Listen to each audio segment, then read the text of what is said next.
in Dude, there. It is. that's Smylie Kaufman for 61. Wow. I'm Smylie Kaufman, and this is The Smylie Show. My daughter always asks me every time Dad goes golfing, she's like, were you the winner today? And I'm just sometimes like, yeah, I was. And then she's like, well, where's my surprise? But so today she's like, you're the winner today. Like she got to see it. Like she didn't have to ask me. So that was a really fun moment. Congratulations to Emerson and Violet's dad, who is your 125th U.S. Open champion, JJ Spaun. I'm Charlie. I have the distinct pleasure and blessing of being Walker and Kate's dad. We have Smylie Kaufman over here, who is Anna Carter's dad, and wishing a happy Father's Day to all of you out here. Smylie was also with JJ Spaun's group today. JJ and Victor Hovland witnessed a legendary finish to this U.S. Open, a long putt that won it at 18. And Smylie, this was a truly wild conclusion, the back nine of this championship at Oakmont. I have a stat here I want to read, and then I just want to set you up to just take us through this entire day with JJ Spaun. JJ Spaun's win probability, this is via Data Golf's live blog, bottomed out today at 1.4% at 3:40 p.m. He was 2 over for the tournament, 5 over on the day, and 4 back of both Sam Burns and Adam Scott. At 6:33 p.m., he was still 4 back through 11 and just a 1.8% chance to win. And then he birdies 4 of his last 7 to win the U.S. Open. Smylie, talk to us what it was like. I mean, just tell us what it was like witnessing all of that, hearing the murmurs on the ground. What a legendary U.S. Open day out there. Happy Father's Day. Yes, indeed. To all of our listeners as well. And shout out to all the folks really out there that were giving us props. Big fans of the show. Heard it all. Appreciate you listening. It's been a fun week, a fun stretch.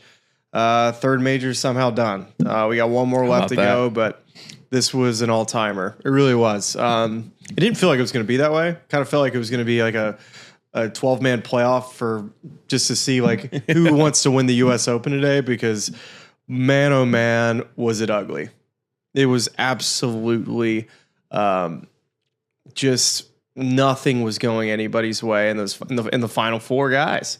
I really felt that way. And with JJ, I might as well just start right from the get-go. So first hole, kind of hits a drive over there to the right and has like one of the worst lies I've ever seen. And he can't even control it enough to be able to like hit it down a 30-yard wide fairway and misses it in the left rough.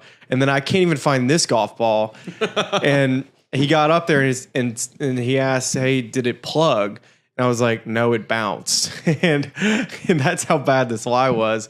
And I can't believe he was actually able to get it to the green, but he was lucky, of course, that first fairway slopes, as many degrees down slope as it does, gets up on the green, makes bogey, and hits a really good 3-wood at 2 and has 93 yards left to that left hole location. By the way, that second green, I mean, we're going to have a conversation about Oakmont and the slopes of the greens, because they use the same hole location at 2 3 times in that left side, because the only place you could put a pin was on the left side or the back of the green. The rest of the green was unusable. So I don't know where we stand on some of Oakmont with the severity of the slopes, and that I know they try to get back and restore to what it was in 1920s. But remember, the greens were a 7 on the stimp meter. They were a 14 this week, 15 at times. So that's a debate we probably need to get into, but has 93 yards, that left hole location, downwind, absolutely flushes this thing. One bounces. It was going to hit, if it doesn't hit the pin, it's going to come back. It's probably spin about 6 feet from behind the hole. So let me let you in on a little inside scoop here. So the pins, like the actual pin of a U.S. Open flag versus a PGA Tour flag, is very different. It's just think of like a telephone pole. That's basically what a U.S. Open flag is. Like that's how firm they are, versus like a PGA Tour flag feels like it has more flex to it. It's like if you were to like bend it, you could really, probably bend it to like a 45-degree angle, maybe with the PGA Tour flag. U.S. Open flag, I don't even know if it bends. So that's specific to the USGA and the way they set up for championships, or that's specific to venue, something that Oakmont does? Every USGA flag is like that, I think. So then it must be a USGA specific thing. I think so. They've always been. I mean, they're great to grab. Don't get me wrong. When you grab that pin, it feels good in your hand. So I imagine Bonk. when they were. No, that's no. You forced that one. That's not fair. Would you like to file a protest on that bonk? Yeah, All right, we'll send that to bonk court. We'll send that to Jax. That didn't deserve a bonk, does it? Do you have a microphone? You have a microphone over here. Look at this. We have new technical capabilities on the show. If the bonk the other night was a bonk, that one might have to be a bonk too. I'm on Charlie's side with this one. I trying to think. remember what the bonk was the other night. the bonk was me talking about Michael Assasso's legs. And That was fair. that was a pretty That's clear a fair bonk. I'm not gonna peel that bonk. I'm just saying it felt like it was in bonk territory. What did I say? You're talking about the robustness of the USGA pins. Okay. All right. Okay, on we go. You can digress now. Well, anyways, when a golf ball hits that pin, it's a PGA Tour flag. I think that ball has a chance to maybe stay up on top of that left side of the green. Instead, ricochets off 50 yards away. And as I'm watching this ball roll backwards, I'm like, this is not the start that JJ Spaun was looking for. I'm already thinking about what's going through his head during all this. And he hits a pretty good chip up there and misses the putt. And third hole hits in the first cut and then hits it short of the green and makes another easy bogey. So all of a sudden he's made 3 bogeys. And then the 4th tee shot ends up going to the left rough up against a rake instead of the ball like rolling down into the bunker where he could have hit like a 4-iron all the way up the fairway to where he had a wedge in. No. The ball stays up on the side of the hill. Literally has to use a baseball swing and hits it into another bunker. And it's lucky that he was able to get out of that bunker because from there, he hit it onto the green, finally 2 putts for par, and it felt like a birdie. I was like, okay, that was big. And then he hits another bad tee shot out to the right where he had an even worse lie of anything I've seen this week to where he didn't even keep that in the fairway when he punches it out. Makes another easy bogey. And then he gets a wind gust at 6. I'm like, okay, we've buried JJ Spaun. Officially, like you can always tell like the way our producers are going in a golf tournament on who we're keying in on, who we're going to get live with. And so I'm fully expecting now after Victor Hovland just made birdie at 5. I'm like, it's about to be the Victor Hovland show in our group if he continues to keep it going. If not, like it's going to be a pretty lonely walk for me this day. So, I mean, the U.S. Open champion went out in 40 today. Yeah, it's pretty amazing stuff. And I think maybe where it starts to turn is he plays all of his bad golf for the most part outside of the bogey at 1 on that side of the turnpike, right? And yeah, it was tough over there. They finish up at 8, and that's when the rain delay begins. And he said, I heard Claire Rogers ask a question in his presser on the back end, just some stuff that his coach has said to him out there, and he was kind of down on himself, had a chaotic start to the day, where apparently he had a daughter who was up at 3 a.m. sick. He had to make a CVS run this morning and you know, kind of fitting for Father's Day. But just what they said to him in that range session, the warming up, coming back out of the rain delay, was, you know, if we told you at the beginning of the day you'd be 4 shots off the lead heading to the back 9 of the U.S. Open, you'd love that. You'd take that. Like beginning of the week, like you'd feel thrilled about that. And I think it kind of calmed him down a little bit, came back out, and then everything turns when they come back across and they play, you know, 10 more holes.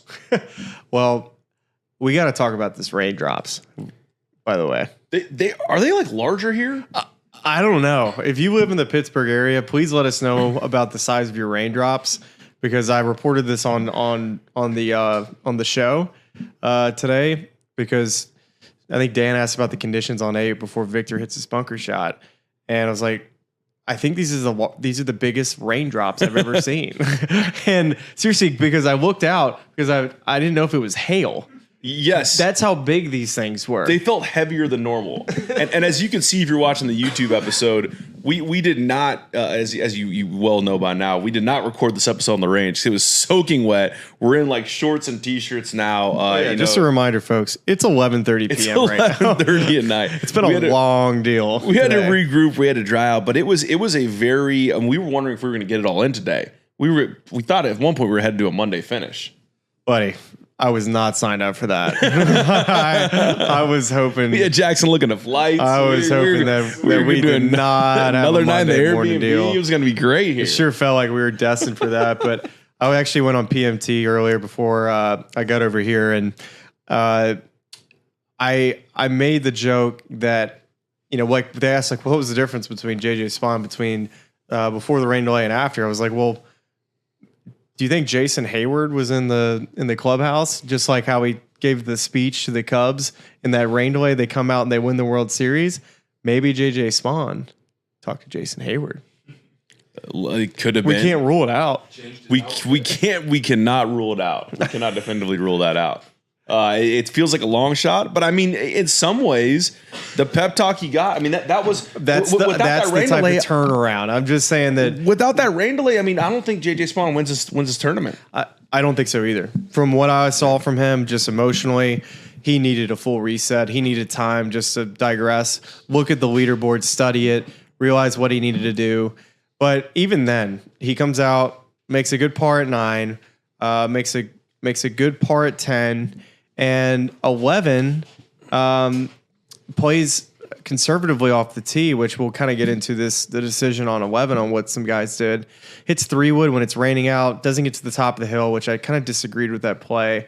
Would have rather see him push maybe even a driver up because the ball was not going anywhere. So like you wanted to flip wedge in, hits the middle of the green and blah, blah, blah. And so this is when the whole thing takes a tumble. And this is like when you said at 640, still at whatever percent chance to win.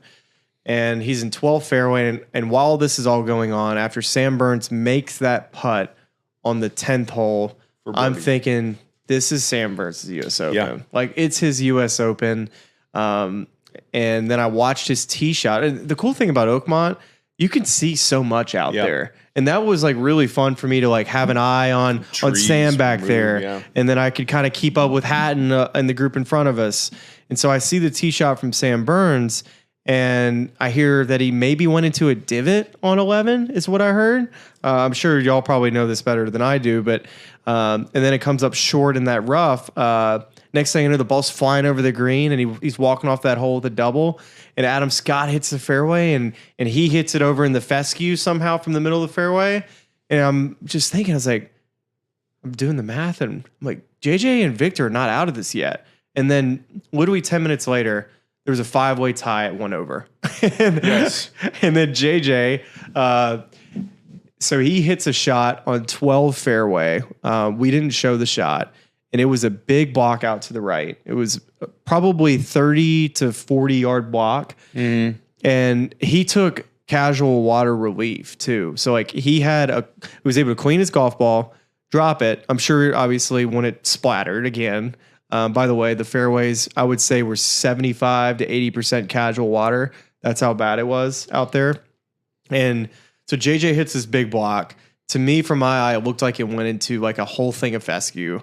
And so JJ walks past me and he says, wet ball inside hill lie, pretty tight, huh? I was like, nah, not really. And so like, to be fair at the time, I was thinking that Victor Hovland was the guy in our group. Mm-hmm. I didn't realize that JJ Spaun was going to win the US Open. So I kind of felt bad for the guy at the moment, but he was an hour away from winning the Wanamaker, but Wanamaker, I digress. Or whatever it's called. What is it called? It does not have a name. The U.S. Open trophy. There you go. Yeah. So I walk up to this golf ball at 12, and his golf ball is sitting on top of a mound with fescue all around it. And at this moment, I was like, JJ Spaun finally has gotten a good break. He had not had one good break the entire day. Everything that could go wrong was going wrong. And finally, JJ gets a break to where he can get a shot from outside of the fairway onto the green. And so this ball is sitting down just slightly to where I really felt like he could have gotten inside at 10 feet. He actually kind of hit not a great shot to 40 feet and holes the putt. And then from there, he walks past me on the 13th and he kind of smiles for the first time. And I was like, all right, he's comfortable. And he stripes it at 13. Yeah, and I think, I mean, and we can keep going through, because that, to your point, that's where you got to start looking at multiple different groups and where names are moving on the leaderboard. Oh gosh, yeah. Sam Ortiz. That almost came to fruition, by the way. The Ortiz, Carlos Ortiz. I mean, we sat there last night on the driving range and we each took a player. I think I took Adam. You took Burns. Your dad had Victor Hovland. Jax did have the winner, JJ Spaun. We thought it would be inevitable to Carlos Ortiz. And then at one point, it was going to be Tyrrell Hatton. And then it came down to the end. We thought Bobby Mack, the National Open guru. This guy, all he does is win National Opens. But, I mean, just that swing. And, Sam got unlucky a couple times. And I'm sure as we talk about the course conditions out there, we saw JT tweeting about this as Sam was trying to get a ruling on 15. I mean, it was a tough day for everybody out there. But I do feel like Sam specifically kind of got boned by some of the lies and some of the conditions. They all did, man. They all did. They were all playing the same thing. It was not easy for anybody. Right. It sucks. It does suck. You could say the double at 15, when JJ was sitting on the desk at Live From recapping the whole round and they're showing that shot at 2, in his mind, that's a 2-shot swing, right? Because he ends up making a bogey there. But for him, he sticks that wedge close and he makes a birdie. It's a completely different conversation. Oh, gosh, So, I mean, just riding and talking to his caddy, just riding those breaks, understanding it's a U.S. Open. You're not going to get all the breaks. Some of them are going to be bad. How do you keep your composure? And he was the guy that ended up doing that the best. And, I mean, if you look at some of these stats that we got from the Elias Sports Bureau, he is among good company. He is the 5th U.S. Open champion to finish birdie, and a guy by the name of Ben Hogan did the same at Oakmont in 1953. The lowest back nine score in a final round for a U.S. Open champion is 31. Johnny Miller did that in 1973 at Oakmont. JJ shot 32 at Oakmont today. So, I mean, I think that's part of that's the thing that's worth talking about here is a lot of people look at this name heading into the week and say, this is kind of deflating. It could have been Adam Scott, kind of putting an exclamation point on the end of his career. It could have been Victor Hovland winning his first major. But JJ Spaun at 34 years old and 3rd on the Ryder Cup list, which is something I want to get into in a little bit here, just talking about that points list. But it is a very legitimately, a top, I mean, right now, we can look at the OWGR when this thing comes out, but top 20 player in the world on his current form. This season's played great all season long. And just kind of changing the way we think about a guy like that. I mean, Paul McGinley was saying, I think he's going to win last night, but I hope he doesn't because that means he's going to be on the Ryder Cup team. We're going to have to face him. There's a lot of respect, I think, that he gained from his performance this week, even if a lot of people were quick to write him off. Did I tell you about the underrated player thing? No. Earlier in the week? So I was out to dinner on Wednesday night with a player, and I asked him, I was like, hey, who do you think is the most underrated player on the PGA Tour? We hadn't talked about this? No. And his answer he gave is like, well, I'm not sure if he's underrated, but JJ Spaun would be my answer. This is on Wednesday. Interesting. And then I was thinking to myself, I was like, you know what? Of course, I don't know if where he would, heading into the week, if you would consider him to be underrated because he had such a good season. He finished second in the Players. He's finished a couple runner-up a couple of times. He's top 10 in the FedEx, or not FedEx, but the, now he is, but the Ryder Cup points. So you can make a case. It's like, well, no, he's not underrated now because he's, very much in the conversation of a lot of things. But coming into this week, did anybody say a word about JJ Spaun? I didn't. But if you would have asked me what type of player fit out here, I would have said JJ Spaun would be a great fit. Like Tyrrell Hatton. I was naming all these guys, but never got to JJ Spaun because guess what? He's underrated and I don't ever talk about him. We don't talk about him. And that's not disrespectful to him. It's just, I think it's always been with him, continue to prove that you're ready for the big moment. And guess what he was? Because this man made 126 feet of putts on 3 holes in the last 6 holes of the U.S. Open. What? Well, and can we? This is something. This is some sound that you called our attention to. I think we should listen to this now to talk about that putt. His putt at 18, 64 feet and 5 inches. It was the longest made putt of the week. Jackson and I were standing on the ramp at the media center watching this unfold from about halfway through the hole. Before we get there, I got a couple more holes to clean up before we get to 18. Okay, so you don't want me to play this sound now? Not quite, because we're only on the 14th hole. I got a couple more holes to get to. All right, let's go. Let's go on the 14th. I saw the lies, man. I saw everything. Yeah. 14 hits it right. I didn't think he was going to be able to get it to the green when I was walking up, and he somehow got a good lie in the right rough. I didn't see a good lie there all week. I thought it was going to have to be a pitch out to in front of the bunkers, and then I thought he was going to make 5. Gets up there, has like a somewhat of a downgrade patch, and he was able to control it, and hits it to 20 feet, makes the putt. 15, hits it left. This was interesting. He had about 3 clubs out because it was sitting in some deep-ish rough, but the lie was good enough to where I thought there was a chance that he would open up like a 5-wood. Mm-hmm. He had the 5-wood out and he was taking swings at it. But I thought there was a chance that he could potentially like top it because the ball wouldn't have climbed out of the rough like tall enough because you have to get steep on those shots. You open the face and kind of chop down on it and pops out. And he was only 190 front. Everything slopes down. And I was thinking that he could pull it off.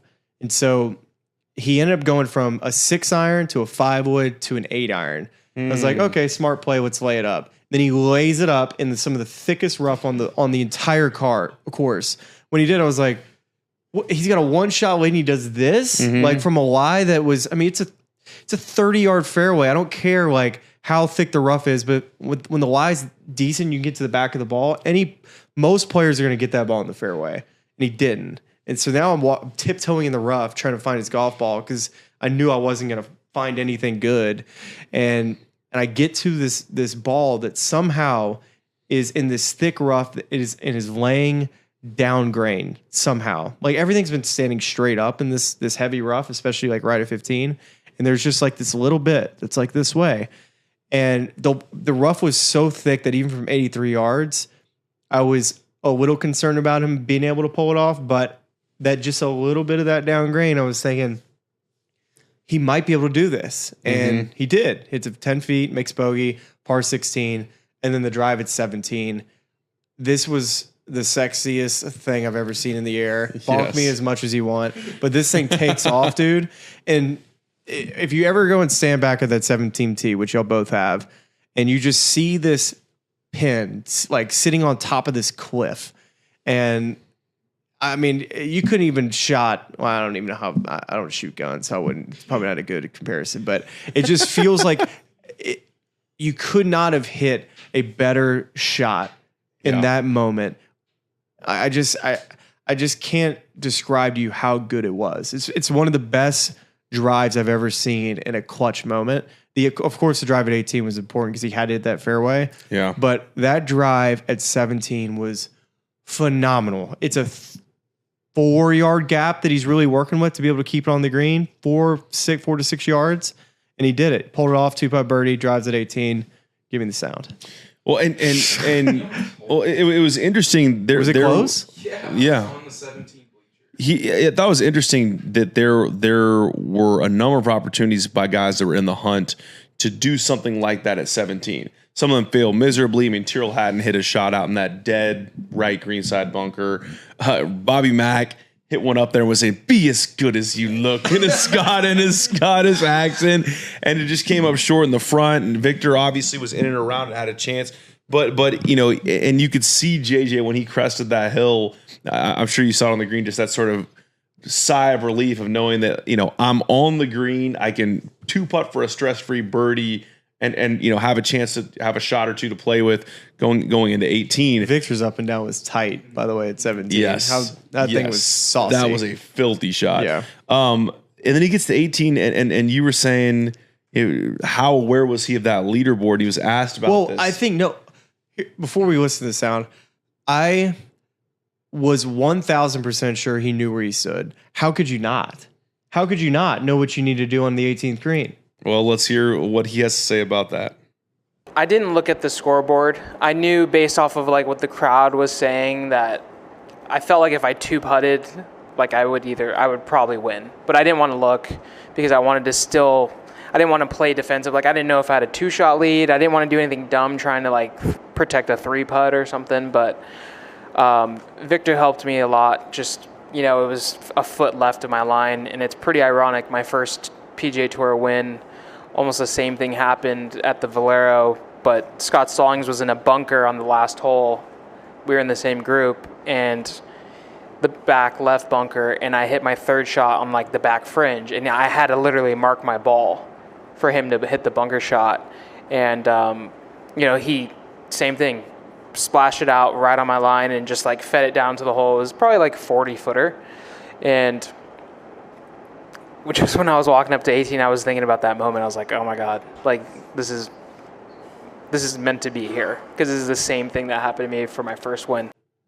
I mean, I think that what we're all thinking and hoping there, and the leaderboard thing, it's crazy, but you're expecting him to see what Vic does, runs it past the hole 5-6 feet, whatever it was, and say, okay, great, that was way too much pace. Let me just lag something in there to make sure that I can 2-putt and win the U.S. Open, assuming he knows where he's at on the leaderboard. But instead, he drains it from 65 feet. Where do you think that ball ends up if it doesn't hit the pin? 3 feet. 3.5 feet. So you think he pretty comfortably 2-putts that for the win? Yeah. Pace was a little bit less than what Victor ran on that first one. It would have been in a similar spot. Yeah.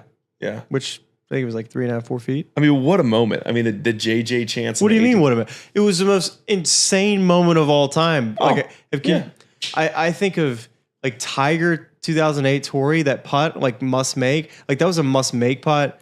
The fact that it went in is the most bizarre thing I think my eyes have ever seen when it comes to somebody winning a major championship, right? Like what else I mean, I'm sure there's plenty of shots that come to mind. I'm so prisoner of the moment because my eyes are still can't unsee what I saw. Right. Well, I mean, I think, and everyone, you're with one group, but you're obviously hearing all the action in your headset, and people who are out on the course, like Jax was, experiencing it in a different way of being able to follow it on a phone. I was in the media center for large chunks of it simply because I didn't want to miss everything that was happening, and so much was happening. I mean, we're going to get to that final group. Final group shot a combined 17 over today.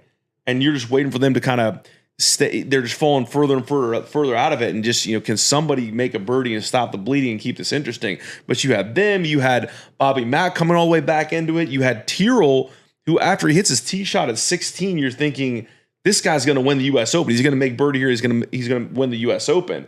Instead, he misses it. And then, darn near crashes out on 17 and 18. And the only thing that cheers him up is he's in the flash area watching the video, JJ making the putt, and that's what gets a smile back on his face. But there were just, so many different players. I mean, at one point, Scotty makes birdie on 17, and the leader is at 1 over at that point. And Scotty at 3 over is 2 shots off the lead. He made birdie at what hole? He made birdie at 17. Okay, they missed the fairway at 18, right? So he had to chop it out at 18, had a terrible lie, and ends up making a 5 there, finishes a 4 over. But Scotty was 2 shots off the lead at the U.S. Open at one point, with everyone else melting down. And you're thinking, they could come back to Scotty at 3. If Scotty makes birdie at 18, he comes back to 2, and we have a playoff that Scotty Scheffler makes in after not shooting a single round under par until Sunday at the U.S. Open. I mean, it was total chaos, and I think it's everything. I mean, the conditions, okay, a little bit gimmicky. The whole ruling for relief on 15 with Sam Burns, where he gets denied, and he's clearly taking practice swings. You're seeing water come up. Oh, I could see it from where I was at 16. It was just like whoosh. It's obviously borderline, and you hate to see stuff like that happen. But I think that a course this difficult with conditions like that on a Sunday at the U.S. Open, and with as many, I mean, how could you ask for anything better than that at a major championship? It was, the U.S. Open's the one event where I'm fine with it, man. I agree. You know what you sign up for with the U.S. Open. You don't want it to be gimmicky. You want it to be playable. The frustrating thing is for all of those players is that they work their tails off to be able to know how far they hit their shots. Yep. And when you do hit the fairway, you feel like maybe you weren't rewarded for doing so. And that was the only objective of every single par 4 and par 5 in front of you was hitting the fairway this week. So for the guys that, ended up in divots, which is part of the game, ends up in casual water that's like not being given relief from, and just having to deal with water on your golf ball. That's a total guess sometimes of how it's going to come out with short irons versus long irons. Like allegedly short irons, it's gonna jump and have less spin, and the longer stuff, it's actually going to have a little bit more spin, which doesn't make any sense to me. You would think everything would jump, come out knuckly into the right, but it's it had like an Open Championship kind of vibe with that. But yeah, it was just bizarre, just a bizarre deal. And the last bit of luck I'll say that he had and touch on is that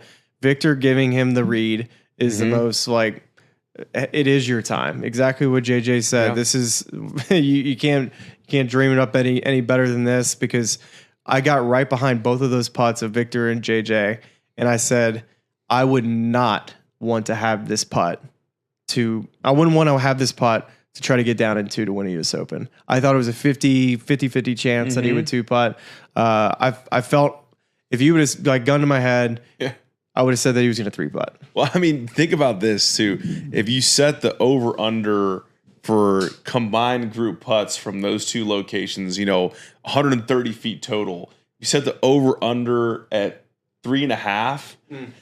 The under hit. Yeah. I mean, that's insane that Victor gets it down in 2 and JJ Spaun 1 putts. And this was actually super helpful too, is because Victor needed to make the putt to get to +2. Yeah. That he showed him the whole line.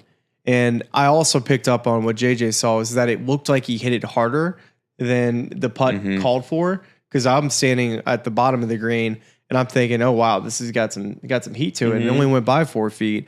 And so that is what JJ picked up on, which was what he needed, because he generally knew what the line was, but getting the speed was the most important part, because in that situation, most likely you're going to be a little bit more on the tentative side and come up about 5 feet short. If you would have been up 5 feet short on that next putt, I doubt he would have made it, because short of that hole, that putt was going to be really difficult. Well, there are a number of benefits and things that come JJ Spaun's way from winning this 125th U.S. Open. One huge implication as we look ahead to another former U.S. Open venue that will be hosting the Ryder Cup this fall is the Ryder Cup itself, and where he now stands on that list. And so we're going to dive into that with the help of our friends at Ahead. Ahead is a strategic partner for enterprise clients, helping them navigate the path toward digital transformation, much like an expert caddy reading the course ahead and providing the winning combination of technology and execution. You can learn more at ahead.com. Smylie, we had a conversation before the show about JJ Spaun's where he vaults on this list. He is now 3rd on the Ryder Cup points list. I wonder, today, this whole week took a lot of composure and a lot of acceptance of bad breaks. And that is obviously a characteristic that you need to win a major championship, especially at a place as difficult as Oakmont. What about his, just his mental makeup, his physical makeup, the way he plays the game of golf, do you think suits a Ryder Cup team well? Oh, he puts the ball in play. And the putter has been better. And I think that even a more bizarre thing about this week is that he worked with Josh Gregory for the first time this week. Yes. Which, I mean, how many times have you seen it where a player either changed caddies or he gets like that one good swing tip that carries him on to winning a big event? So from talking to Josh, first off, love Josh. He's a great guy. Congrats to him on, clearly giving some really damn good information in the first week of working with JJ. But he said that did you hear the thing he said? I got to go back and look at the specifics, but he referred to some secret shot, like some secret thing that he wasn't going to give away that Josh gave him. Well, and they used the secret thing. Do you have the secret? Yeah. Well, I know what they worked on. Okay, let's reveal it. Let's break some news here. The putter, They tried to raise his hands a little bit. So they raised his hands a little bit to get the club arcing on a little better path. And they worked on some basic setup stuff and maybe some green reading. But then the chipping was interesting. But first off, by the way, he went 0 for 6 scrambling today. Not to say that's, a lot of people, none of those guys were getting up and down late. But he was too steep and kind of draggy with the handle. Or not really the handle, but the ball was basically hitting the top side of the face. And so they were trying to, honestly, they said try to shorten up his swing a little bit and get him to try to release the club head a little bit more. So he was coming down. Yes, motion? He was coming down too steep, draggy, and it was causing a lot of control issues and contact issues. So they were trying to get more to where they released the club head during that. And reading lies too, by the way. Is that more of a shadowing thing? I mean, I think it's interesting when we talk about short game, and there's a great debate of get steep, the Joe Mayo camp versus like the Parker. I'm sure that the data that Joe has will say that, because what I'm saying is that I was told that he was too steep, which I'm sure that's maybe a wrong answer in Joe's mind, but I'm just telling you what I was told. I think, I mean, you'd have to go back and look at it. I'm sure there'd be some analytical. You always got to get super steep in this rough. It's about really how your hands and your club head work at the bottom. Yeah. Like if you're too draggy with it, that's going to really cause some issues. Like you really need to have the speed at the bottom to get through thick rough.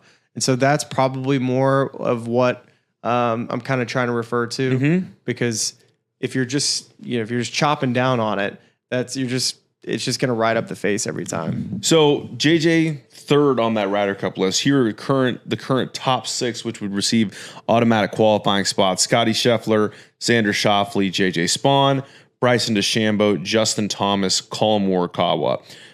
Sam Burns had a real opportunity to move up in these rankings this week. He entered the week at 15, but by virtue of that final round 78, he only moves up 1 spot to 14th. Cam Young actually moves further up. He finished a spot ahead of Sam Burns. He finished tied for 4th. He moves 13th spots up to 15th.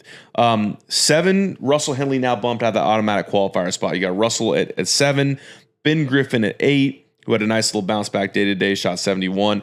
Maverick McNeely 9th, Harris English 10th, Andrew Novak 11th, Brian Harmon 12th, and then Patrick Cantlay just outside of 13th, but someone you'd expect to go to pair with Xander Schauffele.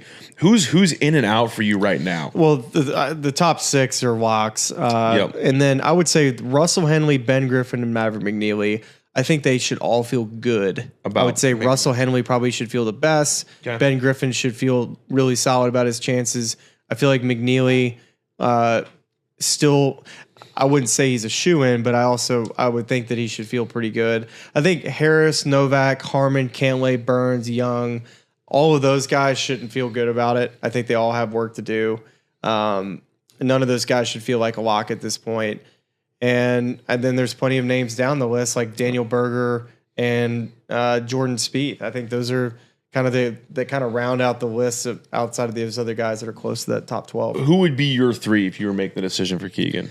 We need more data. There's just these guys got to go play for it. That's the way I'm looking at it now. Is that all of these players that I just mentioned, they got to go out and do what JJ Spaun did and do what Ben Griffin's been doing. You got to go earn it. Sam Burns to me would bump him up on high on that list. I don't really care about the Ryder Cup points as much as what have you done for me lately. Sam Burns has done a lot for me lately. Okay, tell me who on this list is best suited for success at Royal Portrush, because that's where you can make up a lot of points, right? I haven't been to Portrush, but Brian Harmon might have a good week there. It's obviously an open guy. Maverick McNeely could have a good week there. All these guys are capable of playing well. We'll see. We will see. It's a big move. This thing's starting to shape up, and there were a lot of, Robert McIntyre is a guy who, I don't know where he stood on the points list, but no, he's in. He's in. Yeah. He's got to be in. A good week for Vic. Vic was going to be on the team either way, but there are a lot of moves that are happening, and we're getting closer and closer. Ahead.com. They're presenting that Ryder Cup look ahead segment, and a few more I want to get to, Smylie, before I move to some bigger picture stuff. Cameron, for the Live Low man, we had Tyrrell Hatton and Carlos Ortiz both finished 4th place at 3 over, and Cam Young also in that group at T4. And just talking about those guys, Cam now has put together a nice little run of form. Well, it's funny, man. Like it's funny that we're talking about Tyrrell Hatton, Carlos Ortiz, and Cameron Young somehow in the show. Like I just didn't have this like in my brain. Like yesterday, if you're going to talk about these 3 guys finishing, like how are we talking about these guys before we're talking about Adam Scott? Respectfully. Well, I mean, But that's just how crazy today was. Well, and I'd open the floor to you there. I mean, I don't know what to say about. I think maybe Adam had one of them had a 40, one of them had a 41 on the back, and Burns shoots 78. Adam Scott shoots 79. I did not see that coming at all. I mean, I was thinking at least heading into the day that Sam, while he's played great, it's closing a major championship on a Sunday, especially Oakmont. That's a tough thing to do. So I was not going to be surprised if Sam shot like a 72 or a 73. Yeah, whereas Adam, I felt like you go out and you shoot even part of the first 2 days at Oakmont. You turn in a 3-under effort on moving day. You're doing everything right. You're a veteran. You've been around this game for years. I just did not see him shooting 79 on Sunday. And I wonder if you feel like part of that was due to the conditions changing, after they came out with a ton more water on the ground. Yes, and I just wanted to listen to this real quick. It was he said it was borderline unplayable. This is Adam talking about being borderline unplayable. Surface, like the shot I hit on It's interesting. 11. It's bizarre. I just don't know. It was like an aqua playing off the ground, and he tried to hit a 5-iron, I guess, on that 15. He just said borderline unplayable because of the fairway conditions, and that's going to still be something that people talk about this event for a long time. Was it truly playable? The fairways, every single step I took, splashes of water. Yeah, I mean, it was. There wasn't. Did you see the tweet of Kyle showing the? Yeah, this is Sam's lie right here on 15. So, are you aware of kind of like how casual water is ruled? It's with the stance, and the water has to be visible on the surface, correct? From where you're standing, not from where the ball is. Right. Which is silly. It's just another stupid rule. Yeah. Like, throw that rule in the same category as when a ball ends up in somebody else's pitch mark. I think both are just as bad. Like, throw that up to the top of things that need to be changed in golf. If my ball lands in your pitch mark, that's not my problem. Right. That Charlie's bringing in from the moon, making pitch marks in the middle of the fairway. I mean, I hit a high ball, guys. Really high ball and heavy ball, too.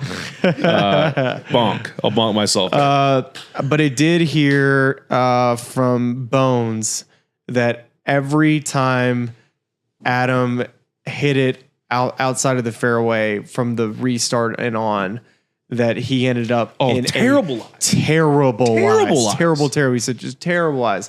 And then I'm not sure exactly what happened on 14, the hole where Adam hit it right into the fairway bunker, and he tried to get it out of the bunker and wasn't even able to get it back into the fairway because that was the only shot he had apparently, and he still didn't even pull off because it was that close to the edge. So even when he hit into the fairway bunkers, he couldn't even get it back to the fairway. So right, I was really hoping Adam would have.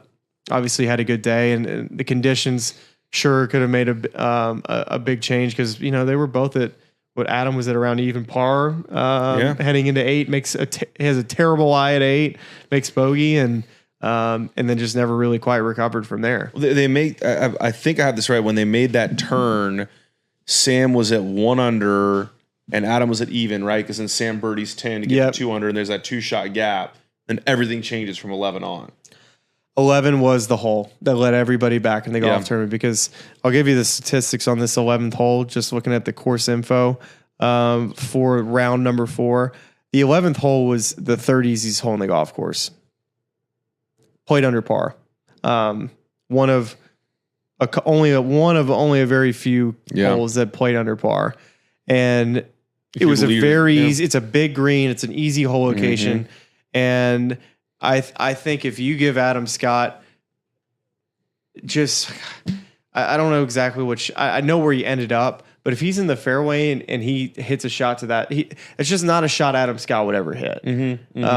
So when you throw that bizarre factor in there, that's where it gets quirky, and that's where the championship maybe whilst contain, if you will, to where it really just became all right, let's just finish this tournament. And I'm fine with it because I get to go home tomorrow, but I feel really bad. I feel bad for them, how many times do you have a chance to win a major on a back 9? And I would be pissed too.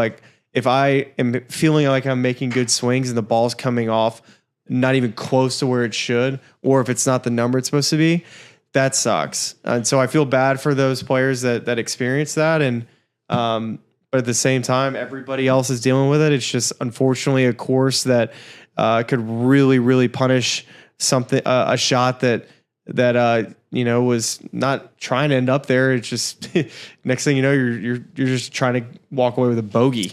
Yeah, I mean, that was, the Sam situation at 15 where he theoretically should be in a place, even after giving away all those shots, to where, you can really keep yourself in the thing, get back into it, make a birdie there, and just completely yanks the thing left, a shot shape you never see from Sam Burns because it comes off so weird out of that sort of waterlogged lie, and then leaves the second chip shot in the rough, like doesn't even make it onto the green from there.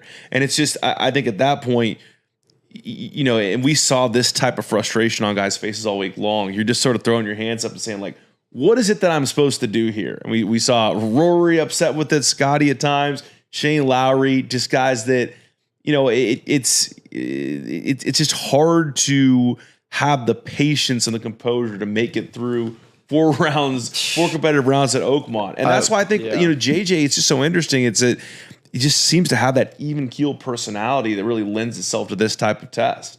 Yes, and I also got to give a credit to the USGA for how they set up the golf course, especially the hole locations. I thought it was really well done on the weekend, Saturday and Sunday. I felt like it was a great mix of different shots that you had to hit. I thought the hole location at 17 today was perfect today for that one player to come up and hit the shot at the right time. So I thought they did a really good job of setting the pins. I would have maybe argued that it was the rough was, I liked the rough height, but some years they've used the gradual rough to where, there's the first cut and then like there's maybe a 5 to 7 yard range of gradual rough that's maybe 3.5 inches. And then you get to the thick stuff that's 5. And you could have maybe argued that on the first hole, the 9th hole and the 15th hole, I would have said that those 3 holes probably needed just like a little bit grading. Yeah, because the place is so hard. Like if you miss the fairway by a foot, like does that need to be punished with a full stroke? Debatable. And I think that's where it lands. It's like it's depending on what you like in a U.S. Open test. I think if every single year it was like that, I think people would get tired of it, and I understand why guys would just say enough's enough. But look at a year ago at Pinehurst, where the challenge posed to players off of the fairway was completely different. And even more random at times. We heard Scotty frustrated by that. Just like some guys getting good lies, others not so much. And, I think you could also reply that in different ways saying, well, then just don't hit it over there.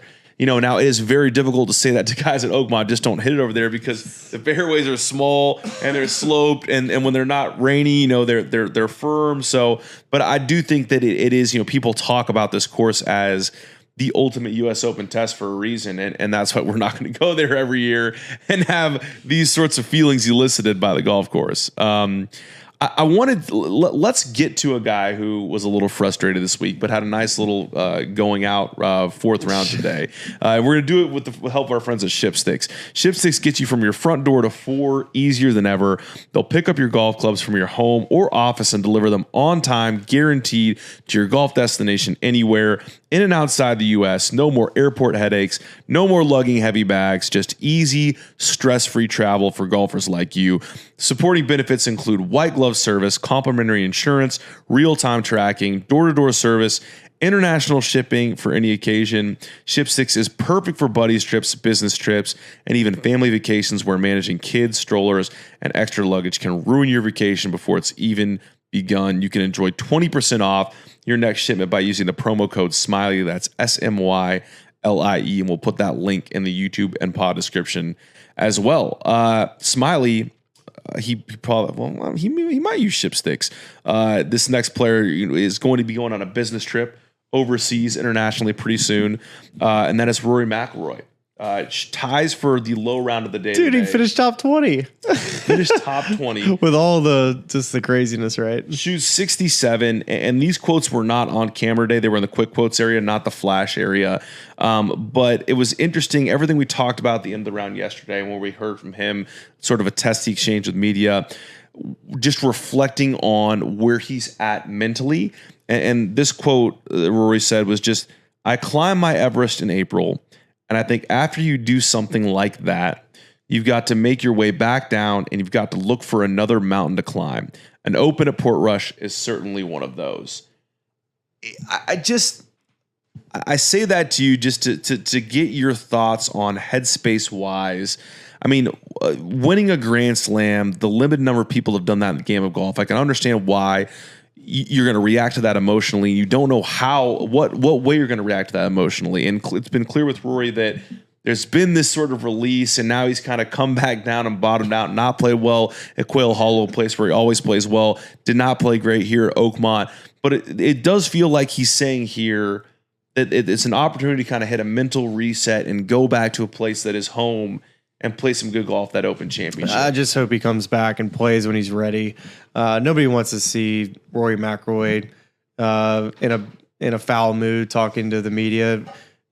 We shouldn't force him to. If he's irked at the media and needs still time to decompress with whatever's bothering him, let him decompress. I'm over us having Rory talk, and if he doesn't want to talk, and then we get this version, nobody wants to hear it.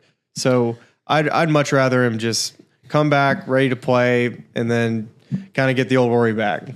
Yeah, I mean, I do think it is I think very unfair, where he's caught in this damned if you do, done it, damned if you don't situation. Like, I'm not saying that he's presenting himself in a good way when he's saying these things, but at the same time, when he doesn't talk, all you hear from the media is, "Why won't Rory talk? Why won't Rory talk?" It's fine. Okay, I hear you.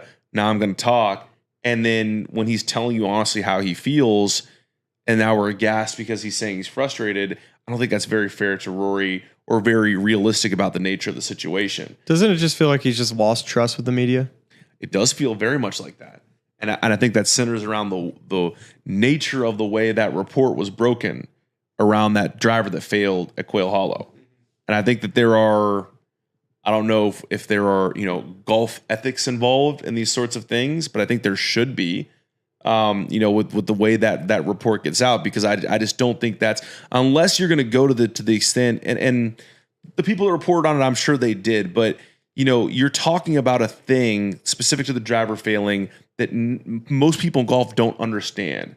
Like, they at a base level, they just see he's using a piece of equipment that is illegal, so he must be a cheater.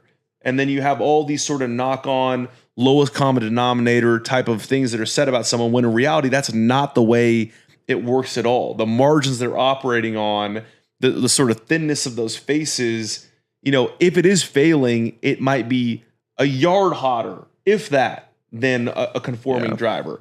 And so I can understand why he would be frustrated with just both the reporting of something that's supposed to be confidential and then the subsequent lack of education of the audience as to what that actually means relative to the way people are going to now talk about him or view him because something was public that was not supposed to be public. So I think with Roars on that, it just, to me, feels with the driver, especially in the report, it would have been okay if you would have saw Rory McIlroy's driver failed this week, but also the other names that also failed were also listed in the report. To me, that's maybe something that could have been included. Maybe that the world number one player, Scotty Scheffler, his driver was also in that, and that maybe him being linked to this felt unfair. So you could totally understand that. Yeah, absolutely. And I think your point's correct. It's I just hope the next time we see him, it'll be the first time he's home publicly celebrating his Masters win, his Grand Slam win.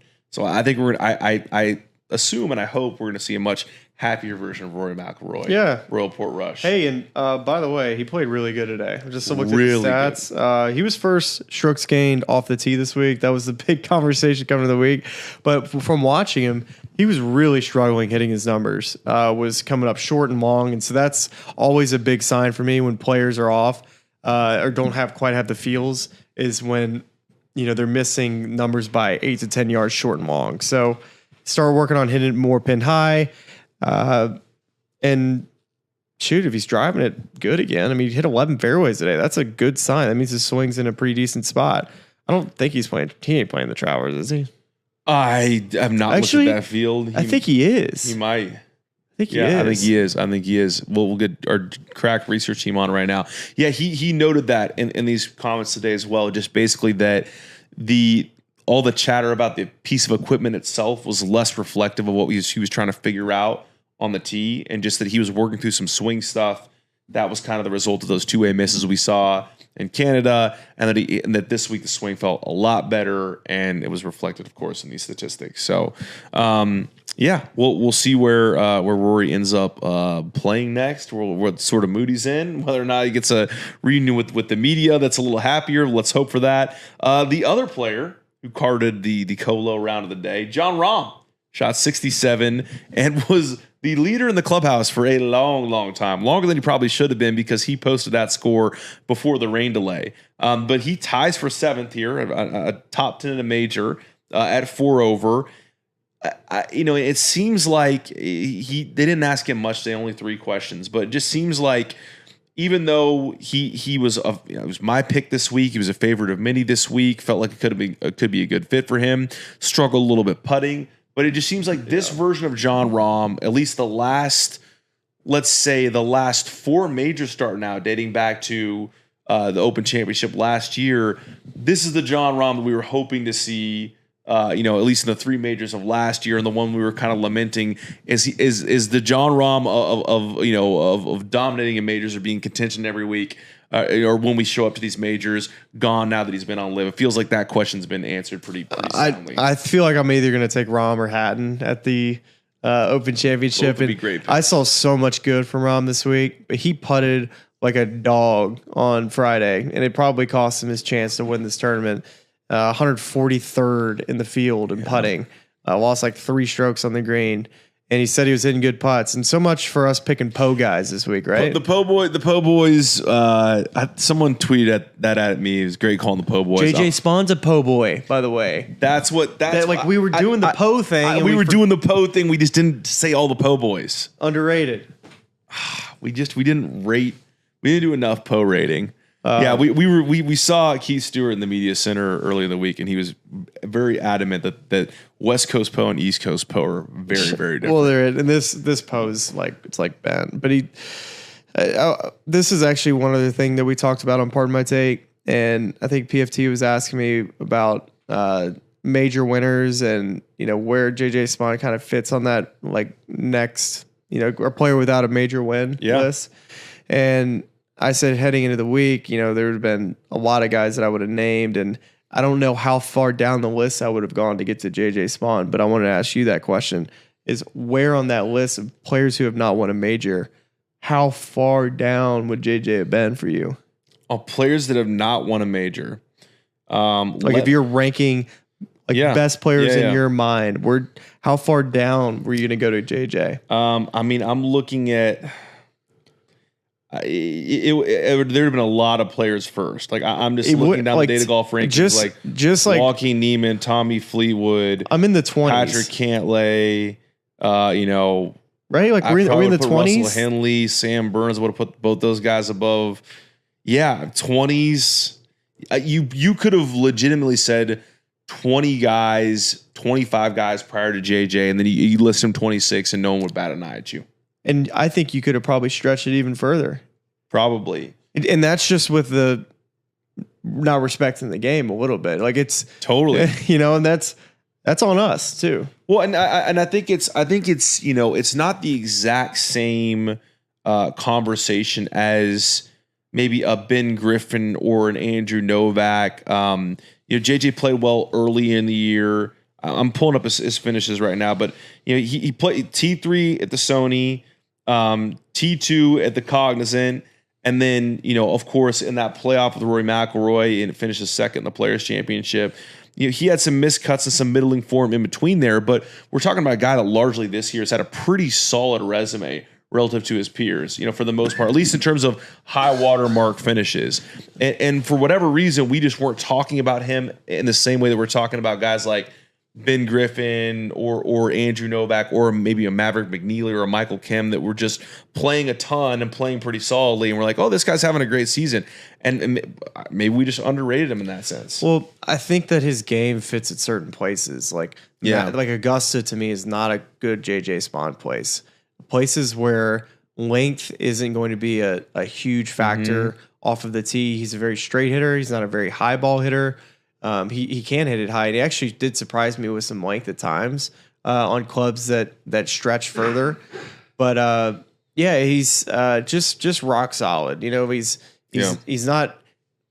would say he's very strong from an accurate standpoint, but I think the putting has been the thing that's held it back, and it's putted great. And if I would have told you at the beginning, 400 plus feet a putt this week. If I would have told you at the beginning of the week that he was going to be second stroke gain putting, you would have been like, all right, he probably contended, right? Yeah. Well, that part, if you engineer it that way, that is 100% certain. We just work our way backwards here. Yeah. He's a po' boy. He's a po' boy. He is a po' boy, so we do get a little bit of credit for the po' boys.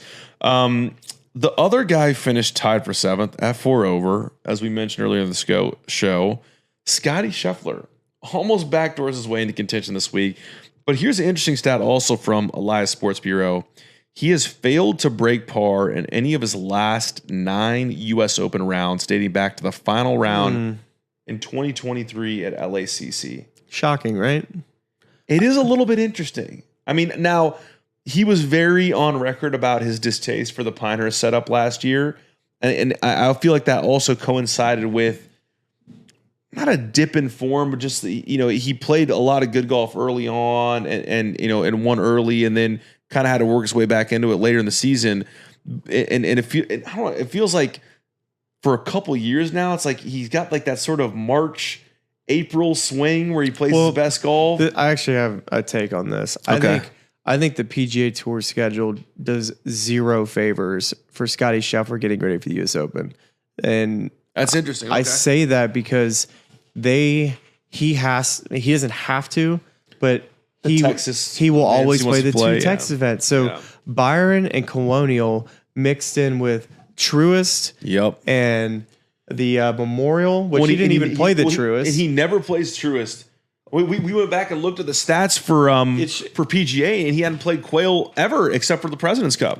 From basically the Masters all the way to the U.S. Open, you could argue that it doesn't necessarily do him. There's plenty of great events, but it's just not spaced out perfectly for a player like Scotty Scheffler. It seems like he's always like gets to the U.S. Open and just doesn't quite have it. Like that's been that way for a couple of years now. It should be a tournament that he should never be outside of the top 5 of, really, because his game should suit a U.S. Open perfectly.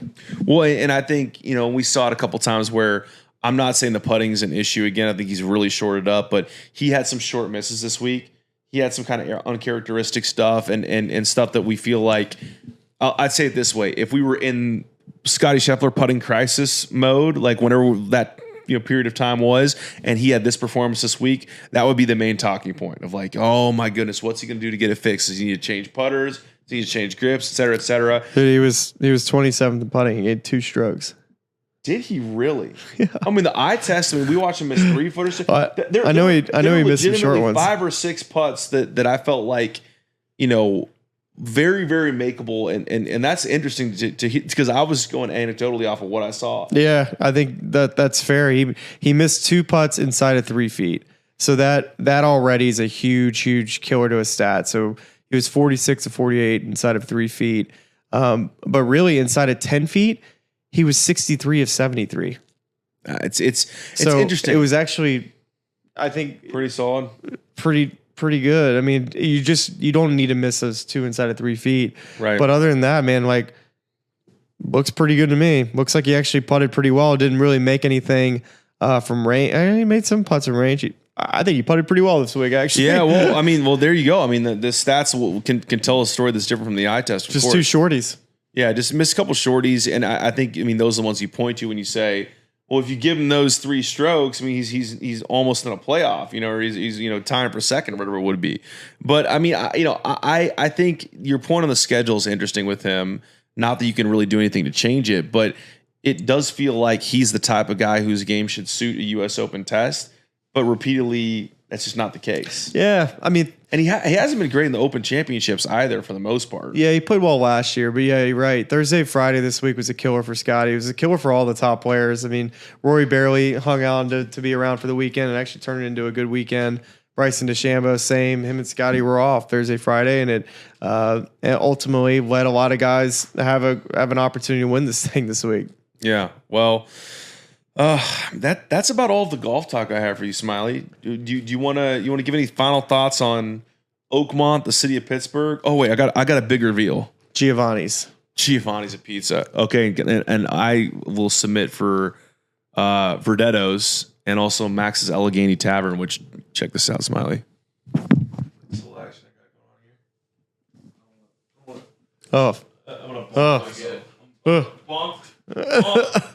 Blur this. Cease and desist. Nobody saw this. Here it is. My Max's Allegheny Tavern shirt. Oh, you like this? Little logo on the back. Bought a T-shirt, huh? Bought a T-shirt. Bought T-shirts. Bought a T-shirt at a bar, huh? Bought a T-shirt at a bar. You'll buy a merch anywhere. You bought me a hat at Selwyn's and PGA. Although that was I did not buy you the hat. That was a free hat. I was given the hat. That was you given the hat, and that guy gave. Yeah, that was hey, you didn't make it out. This is what you miss. I was, resting, pouring over stats to get prepared for the show the next day. Yeah, I'll say this is a Pittsburgh's a good place, man. Yeah, so if you can, and you're from Pittsburgh, or if you have a friend in Pittsburgh, text them, ask them about Giovanni's Pizza, because I have eaten Giovanni's Pizza now 4 nights in a row. I've gotten back to the hotel at 10 p.m. every night. It's right next to my hotel, right next to PNC Park.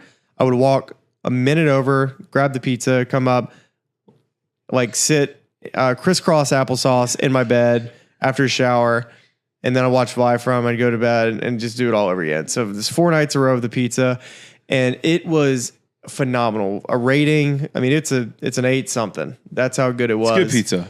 We got to indulge in some tonight. I just want to know if I'm taking crazy pills, because right. It doesn't. When you walk in, you're like, okay, this is it, and the pizza was phenomenal. Sometimes those are the best places. This is so good. I was hoping that it was some sort of regional chain, and you spent your entire time in Pittsburgh, not eating pierogies or any of the local fare. And maybe Giovanni's, but it's good. It's very good pizza. We just had it. It's fantastic. I thought it was fantastic. Jackson, I'm a high 7s, low 8s. Sure. I give that a solid 8. It was 5, 8, and it's 6. a good price point too. Yeah, good price point. Yeah, I mean good price point. Yeah, good price point. Yeah. Also, if you're from Pittsburgh, tell us in the comments how the North Side neighborhood is. We're trying to just suss out our local, the area where we're living in right now, or not living in but staying in, because I loved it. We've heard mixed reviews from certain people. It's gritty. It's hard hat. It's very Iron City steel worker type stuff. That's exactly the type of neighborhood you want to be in if you're going to stay in Pittsburgh. Currently, it's 12:30 a.m.